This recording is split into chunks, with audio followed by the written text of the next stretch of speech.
പരിത്രണ പ്രഭാഷണത്തിലേക്ക് സ്വാഗതം. പ്രാർത്ഥിക്കാം. ദൈവമായ കർത്താവെ, ദൈവവചനം ധ്യാനിക്കുന്നതിനും പഠിക്കുന്നതിനും ജീവിതത്തിൽ പ്രാവർത്തികമാക്കുന്നതിന് ഞങ്ങളെ സഹായിക്കണമേ. യേശുവിൻ്റെ നാമത്തിൽ തന്നെ ആമേൻ. പരിത്രണ പ്രഭാഷണത്തിൽ ഇന്ന് ജൂൺ മാസം 15 ഞായറാഴ്ചയിലെ പഠന വിഷയമായ തൃത്വം, സ്നേഹത്തിൻ്റെ കൂട്ടായ്മ, ട്രിനിറ്റി, ഫെലോഷിപ്പ് ഓഫ് ലവ് എന്ന വിഷയമാണ് നമ്മൾ ചിന്തിക്കുന്നത്. വിശുദ്ധ ഏവങ്കേലിയനായി നിശ്ചയിച്ചിരിക്കുന്നത് വിശുദ്ധ യോഹന്നാൻ എഴുതിയ സുവിശേഷം 10-ാം അധ്യായം 22 മുതൽ 30 വരെയുള്ള വാക്യങ്ങളാണ്. എല്ലാ ക്രൈസ്തവ സഭകളും തൃത്വത്തിൽ വിശ്വസിക്കുന്നവരാണ്.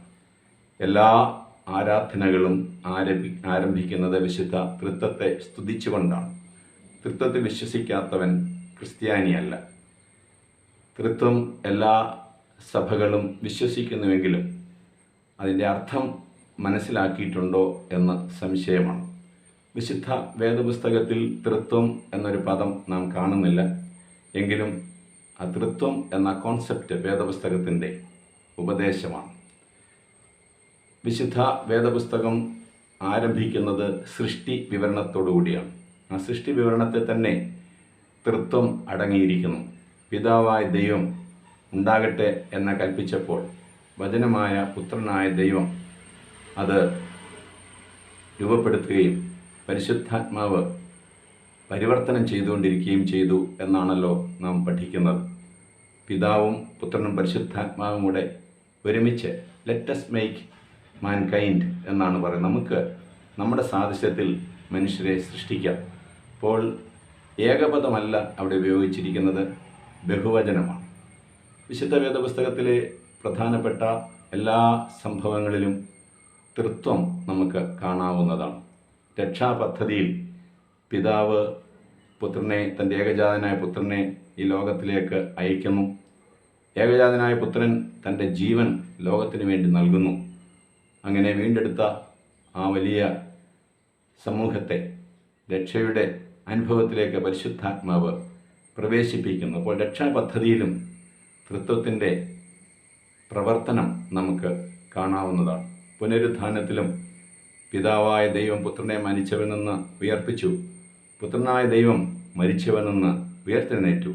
പരിശുദ്ധാത്മാവ് ഈ സന്ദേശം ജനഹൃദയങ്ങളിൽ എത്തിച്ചുകൊണ്ടിരിക്കുന്നു. സഭയുടെ അംഗത്വത്തിലേക്ക് പ്രവേശിക്കുന്ന വളരെ പ്രധാനപ്പെട്ട കൂദാശയായ സ്നാനവും വിശുദ്ധ തൃത്വനാമത്തിലാകുന്നുവല്ലോ അനുഷ്ഠിക്കുന്നത്. പിതാവിൻ്റെയും പുത്രൻ്റെയും പരിശുദ്ധാത്മാവിൻ്റെയും നാമത്തിലാണ് സ്നാനം കഴിപ്പിക്കുന്നത്. അതുകൊണ്ട് വിശുദ്ധ വേദപുസ്തകത്തിൽ തൃത്വത്തിന് വളരെയധികം പ്രാധാന്യം നൽകിയിട്ടുണ്ട്. ഇത് 3 ആളുകളല്ല, ഒരു ആള് 3 ആളത്തങ്ങൾ, ന്യൂമ എന്നുള്ള വിശ്വാസമാണ് നമ്മൾ വിശ്വസിക്കുന്നത്. 1/3 അല്ല, ഒരാളുടെ 1/3 അല്ല പിതാവും പുത്രനും പരിശുദ്ധനും, 3 ആളത്വങ്ങൾ, ഈക്വൽ ആൻഡ് എറ്റേണൽ എന്നാണ് നമ്മൾ പഠിപ്പിക്കുന്നത്. പിതാവ് പുത്രനല്ല, പുത്രൻ പരിശുദ്ധാത്മാവല്ല, പരിശുദ്ധാത്മാവ് പിതാവുമല്ല. ഇത് ഒരുമിച്ച് ചേർന്ന് സ്നേഹത്തിൻ്റെ കൂട്ടായ്മയിൽ പ്രവർത്തിക്കുന്ന ദൈവത്വമാണ് പരിശുദ്ധ തൃത്വം. ഹിന്ദു മതത്തിൽ തൃത്വത്തെക്കുറിച്ച് പഠിപ്പിക്കുന്നുണ്ട്. ത്രിമൂർത്തികളായ ബ്രഹ്മാവും വിഷ്ണുവും മഹേശ്വരനും അവർ 3 വ്യത്യസ്ത ഡയറ്റീസായിട്ടാണ്, ദൈവങ്ങളായിട്ടാണ് അവർ മനസ്സിലാക്കുന്നത്. 3 വ്യത്യസ്ത ഫങ്ഷൻസ്, പ്രവർത്തനങ്ങളാണ് അവരെ ചെയ്തുകൊണ്ടിരിക്കുന്നത്. ഇസ്ലാം മതത്തിൽ ട്രിനിറ്റി എന്നൊരു ഉപദേശമില്ല. അള്ളാഹു മാത്രമേ ദൈവമുള്ളൂ. എന്നാൽ യേശുവിനെ ഈസാ നബിയായിട്ട് അവർ അംഗീകരിക്കുകയും അള്ളാഹുവിൻ്റെ ഒരു പ്രവാചകനായിട്ട് അംഗീകരിക്കുകയും ചെയ്യുന്നുണ്ട്. എന്നാൽ തൃത്വത്തിൽ അവർ വിശ്വസിക്കുന്നില്ല.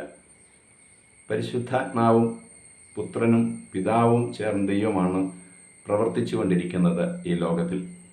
നമ്മെ രക്ഷയിലേക്ക് നയിക്കുന്നത് ഈ തൃത്വമാണ്.